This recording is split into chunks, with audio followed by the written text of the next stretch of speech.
সাবেক প্রধানমন্ত্রী শেখ হাসিনার ছেলে সজীব ওয়াজেদ জয় ও মেয়ে সাইমা ওয়াজেদ পুতুলের ব্যাংক হিসাব স্থগিত করা হয়েছে। একই সঙ্গে সাবেক প্রধানমন্ত্রী বোন শেখ রেহানার ছেলে রাদওয়ান মুজিব সিদ্দিকের ব্যাংক হিসাবও স্থগিত করা হয়েছে। পাশাপাশি সাবেক বিদ্যুৎ ও জ্বালানি প্রতিমন্ত্রী নসরুল হামিদ বিপুর ব্যাংক হিসাবও স্থগিত করা হয়েছে। এ বিষয়ে সোমবার বাংলাদেশ ফাইন্যান্সিয়াল ইন্টেলিজেন্স ইউনিট থেকে ব্যাংক ও ফাইন্যান্স কোম্পানিগুলোর প্রধান নির্বাহীদের কাছে চিঠি পাঠানো হয়েছে। এর মাধ্যমে এই প্রথমবার শেখ হাসিনা পরিবারের ব্যক্তিদের ব্যাংক হিসাব স্থগিত করা হলো।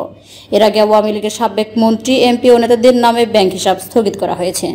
চিঠিতে বলা হয়, centre for research and information ট্রাস্টের সাবেক প্রধানমন্ত্রীর ছেলে ও তার তথ্য প্রযুক্তি বিষয়ক উপদেষ্টা সজীব ওয়াজেদ জয় ও শেখ হাসিনার মেয়ে সাইমা ওয়াজেদ পুতুল, শেখ রেহানার ছেলে রাদওয়ান মুজিব সিদ্দিক ও সাবেক বিদ্যুৎ প্রতিমন্ত্রী নসরুল হামিদ বিপুর নামে ব্যাংক ও ফাইন্যান্স কোম্পানিগুলোই থাকা ব্যক্তিগত প্রতিষ্ঠানের হিসাবের লেনদেন স্থগিত থাকবে।